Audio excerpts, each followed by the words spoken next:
So I'm the reason you're making this video.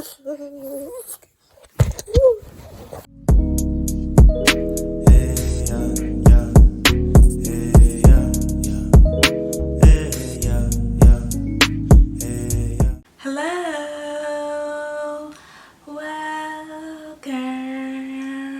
welcome back to my channel. Okay, so today, as requested, I am going to be talking about my postpartum recovery. Y'all, they don't tell you these things before you have the child. Like, they don't even, I feel like no one prepared me for the postpartum side of having a baby. Like, the things, let me tell y'all, I don't know, I wasn't ready. If you watched my birth story video, you already know, like, basically I arrived at the hospital 9.5 centimeters dilated, which means they literally ran me to the delivery room, and my doctor basically almost didn't make it. But when she did arrive, she basically put on her gown and immediately had to, like, deliver Essie. So she didn't really get in position the way I guess she was trying to get into position. So basically I pushed Essie out and she was trying to prevent me from tearing, but y'all, I tore her. Like, everything happened, and then she was like, okay, you have a tear here, so I'm gonna stitch you up. And y'all know me being a nurse, I'm like, what degree tear is it? And she looked at me like, girl, you just delivered a child and you trying to figure out yes, I want to know the degree of tear, because I'm trying to figure out what kind of recovery this is about to be, because I already know, like, if she would have told me 4th degree tear, I would have been like, bruh. But basically, y'all, I ended up with the 2nd degree tear, and it was cool and everything initially, because I didn't really feel it, you know. I put the ice and everything so you don't really feel it. But then, like, once things settled, once the dust cleared, y'all, when I tell you I could barely sit, when I tell you, like, even to get up, y'all, it was, to pee, everything, it was like a hassle. And it's like, they give you the little peri bottle to spray and stuff, which is cool, that's fine, all right, that's cool. But basically every time I used the bathroom, I was like, okay, let me not tear a stitch. I don't want to do nothing too much that's gonna make these stitches just, you know, tear. So I don't know, she said I had a 2nd degree tear, but y'all, it felt like the tear was going all the way up to my butt, because it was a lot. Like, to sit down was a struggle. Like, it hurt. Everything hurt. Like, what they don't tell you. It wasn't until my 3rd day in the hospital where this nurse came in and she was like, do you have the witch hazel pads? And I was like, I don't have nothing but this peri bottle that they gave me. And y'all, these witch hazel pads, like, I feel like that's what changed the game for me, because it's like they soothe, but at the same time they kind of heal you as well.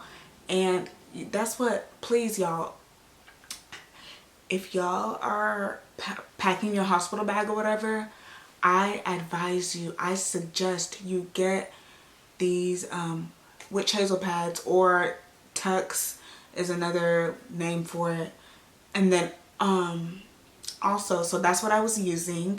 And then also, once I got home and it was still kind of bothering me, I hopped on Amazon and I got this spray.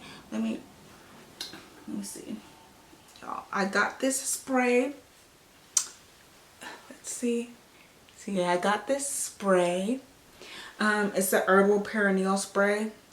This stuff mixed with the witch hazel pads, y'all, these two changed the game for me. Like, honestly, yeah, having a tear it got to the point where I started asking myself, like, is healing from a C-section better than healing from a tear? Because I was like, I mean, the struggle to pee, use the bathroom, the struggle to sit down, get up, like, I was struggling.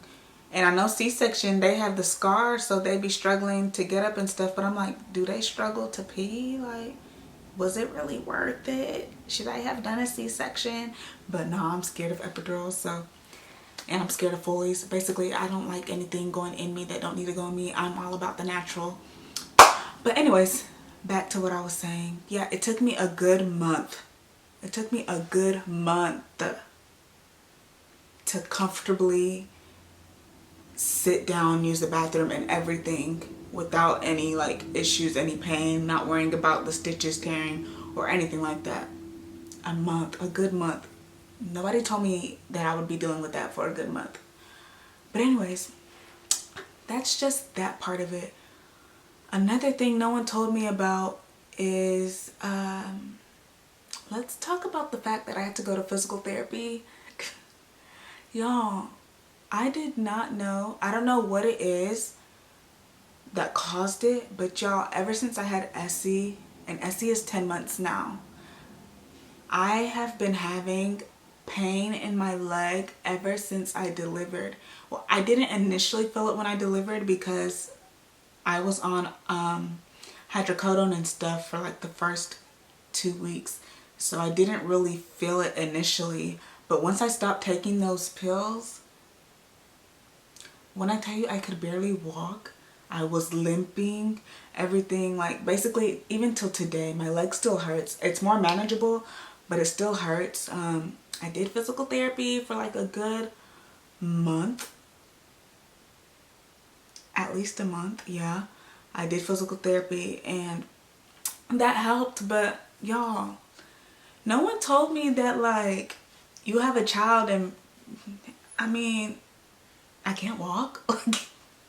When I tell you my leg be hurting, so basically I have, they said performance syndrome mixed with sciatica. I know everybody knows what sciatic nerve pain is or whatever. So yeah, that mixed with the performance syndrome, basically my leg, my hamstrings, no one tells you that you have to recover like that. So that, yeah, the tear, the leg pain, and then another thing that they be saying, another thing that they say is all this, if you breastfeed, you'll lose weight. If you breastfeed, you'll lose weight. It's not true. It's not true at all. I am in like this weight loss breastfeeding group on Facebook, and it's not true. Everybody has said it's not true. Let me clear that myth up. The fact is that if you breastfeed, you lose 500, you're burning 500 calories, right? That's the fact. You burn 500 calories breastfeeding. That does not mean you automatically lose weight if you breastfeed. Because when you're breastfeeding, you have all these hormones in you.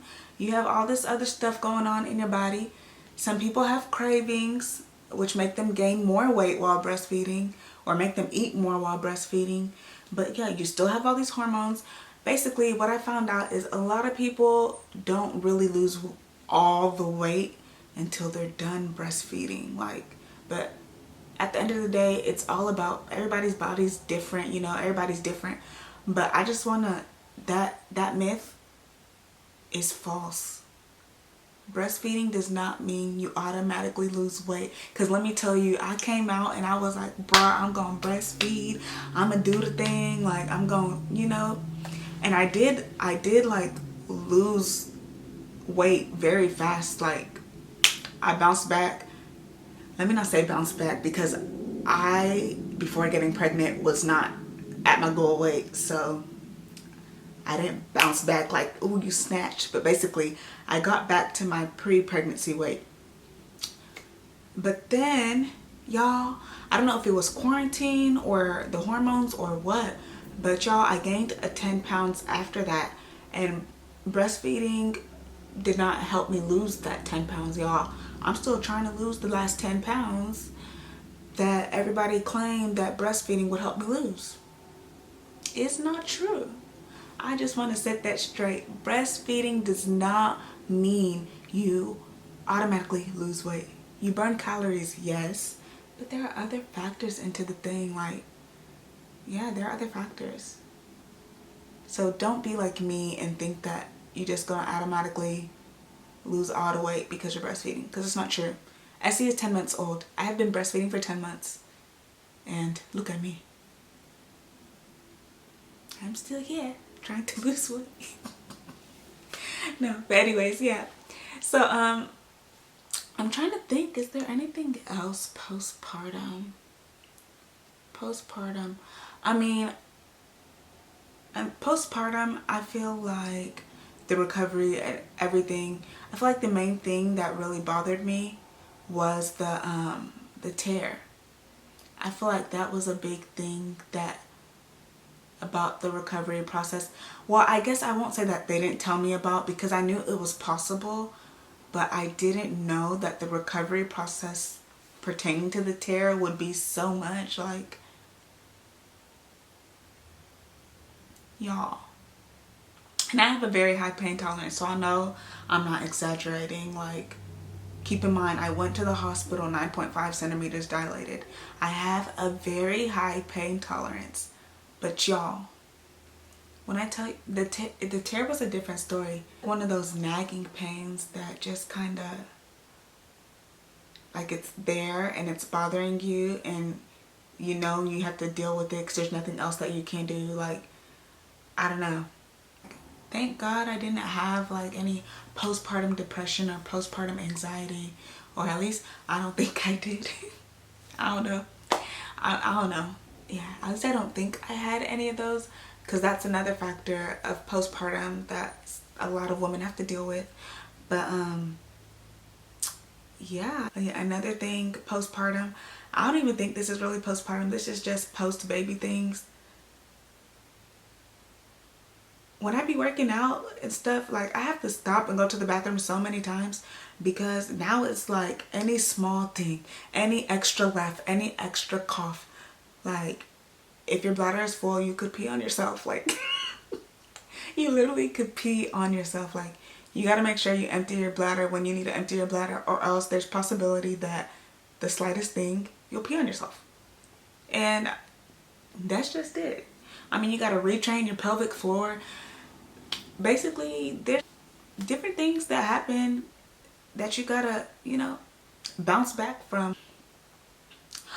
Oh, another thing that they do not tell you that I even just recently discovered, or recently found out, that this is a postpartum thing, but you get musty. Like, I did not know. Nobody told me. As in, after I delivered and I was in the hospital, I was like, what's happening? What's going on? Y'all, keep in mind, this may sound nasty to y'all, but this is just the way I live.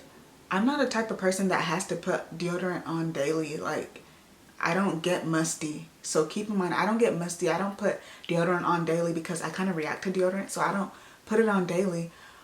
But in the hospital, y'all, I was putting on deodorant. I showered. I used Bath and Body, everything. Bath and Body Works, spray, lotion, everything. I showered, put deodorant on. Y'all, when I tell you, you still have like a kind of smell. To the point where I got home, like, I was using deodorant daily. I even switched my deodorant.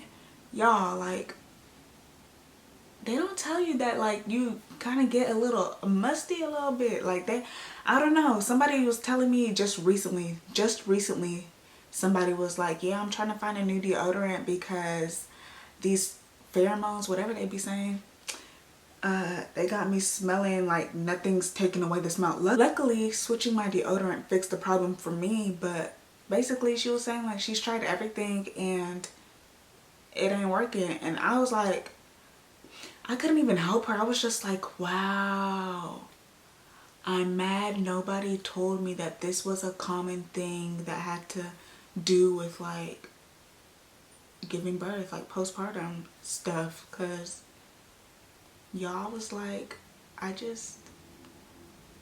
was like, I stank. I didn't even, y'all stop. I didn't even stink. I'm clean. I'm clean. Oh no, let me just wrap this up. Y'all, I think I'm tired. I think that's about it. Basically, the things they don't tell you about postpartum recovery is that your body's still doing stuff. You still have hormones in you that are working. You still got, like, yeah. The journey's not over when you deliver. I feel like the journey had just begun. I mean, I don't know. I'm not sure if I covered everything. I should have made bullet points. I really didn't. But if y'all have any questions or anything, comment down below. Maybe I can do a follow-up video if needed. But yeah, I think that's about it. Hopefully, I don't know. Okay, so y'all, I'm sitting here with Essie, and I just put on my bonnet and it reminded me. Another thing about postpartum that they don't really tell you about is, like y'all always see in all my hair videos, all the postpartum shedding. Like, I never knew that all my edges would be gone, y'all. And my hair is thick, so I didn't really notice. But as it's growing in, Essie. As it's growing in, like, it makes me realize just how much of your hair falls out. So yeah, that's another thing they don't really tell you about postpartum shedding. And yeah, and to combat it, taking your prenatal vitamins after the fact really helps that as well. So yeah, I think that's another thing that has to do with postpartum recovery. Take care of them edges. Y'all better start now before you have a child. And yeah, they gonna be all gone. But yeah, I think that's about it. Go ahead, like, subscribe, do what you gotta do. Stay tuned till next week. I'm gonna be back next Tuesday. And yeah, I think that's about it. Toodles!